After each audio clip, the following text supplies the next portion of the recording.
ابو جعفر المنصور دوسرے عباسی خلیفہ جو کہ خلافت عباسیہ کے حقیقی بانی سمجھے جاتے ہیں، ایک دن اپنے مشاورین اور مصاحبوں کے مجلس میں بیٹھے تھے۔ گپ شپ کا دور چل رہا تھا۔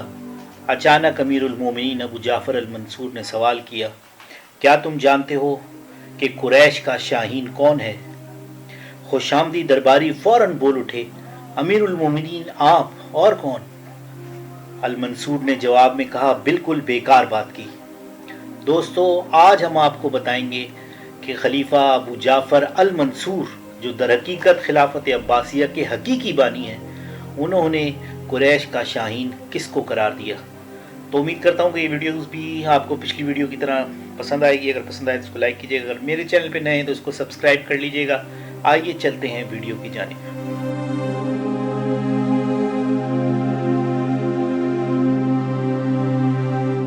مصاحبوں نے بنو عباس میں نام گنوانے شروع کر دیے۔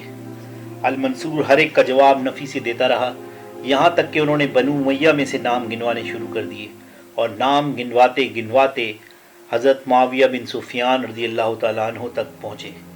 امیر المنصور نے پھر نفی کر دی اور خود ہی جواب دیتے ہوئے کہنے لگے، اصلی قریشی شاہین تو عبد الرحمن بن معاویہ ہے۔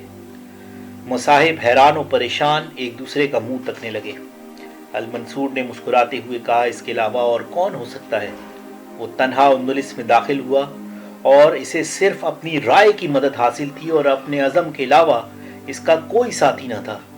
صحرا کو عبور کیا، سمندر پر سوار ہوا، ایک عجمی ملک میں پہنچا جہاں شہروں پر قبضہ کیا، اپنا لشکر تیار کیا، اپنے حسن تدبیر اور پختہ عزم کی مدد سے کھوئی ہوئی طاقت کو دوبارہ بحال کیا۔ کچھ مصاحب تعجب سے کہنے لگے، امیر المومنین وہ تو آپ کا اور بنو عباس کا دشمن ہے۔ المنصور نے جواب میں کہا، اللہ کی قسم اس کے ساتھ دشمنی اور میری اس کے لیے ناپسندیدگی اس سے اس کا حق دینے سے روک نہیں سکتی۔ حق ہی اس بات کا سب سے زیادہ مستحق ہے کہ اسے کہا جائے۔ عبد الرحمن خلافت بنو امیہ کے 10ویں خلیفہ ہشام بن عبد الملک کا پوتا تھا۔ جب عباسیوں نے دمشق پر قبضہ کر کے خلافت انبیاء کا مکمل خاتمہ کر دیا تو اس وقت عبد الرحمن کی عمر محض 20 سال تھی۔ وہ عباسیوں کے ہاتھوں خاندان انبیاء کے قتل عام میں بچ جانے والے واحد فرد تھا۔ وہ اس کے بھائی یحییٰ نے محل سے فرار ہو کر صحرا میں ایک بدوی قبیلے کے پاس پناہ لے لی۔ اس دوران عباسی اپنے حریفوں کو بے رحمی سے قتل کرتے رہے اور ان دونوں بھائیوں کی تلاش شروع کر دی۔ اس دوران انہوں نے عبد الرحمن اور یحییٰ کا بھی پتہ چلا لیا، جس پر دونوں بھائی فرار ہو گئے اور دریائے دجلہ میں کود گئے۔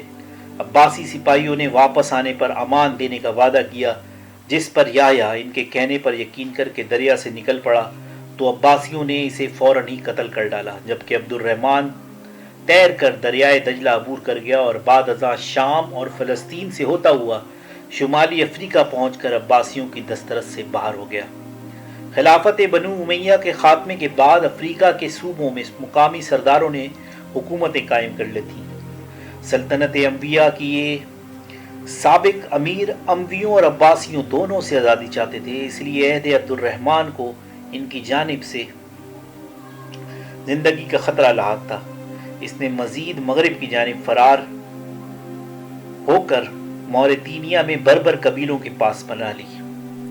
755 میں وہ کیوٹا کے قریب موجود مراکش میں پہنچا، جہاں اس نے اپنا ایک سفیر ہسپانیہ بھیجا تاکہ وہ خاندان انبیاء کے وفادار سابق رہنماؤں کی حمایت حاصل کر سکے۔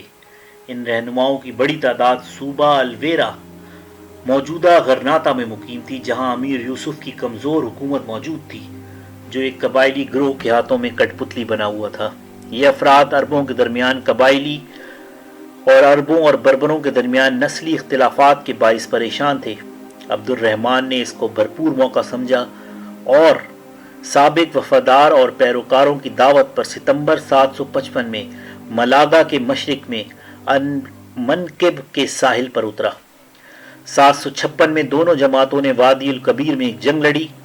16 مئی کو کرتبہ کے قریب یوسف کو شکست ہوئی اور جنگ ختم ہو گئی۔ عبد الرحمن کی فوج نے بہترین اسلحے سے لیس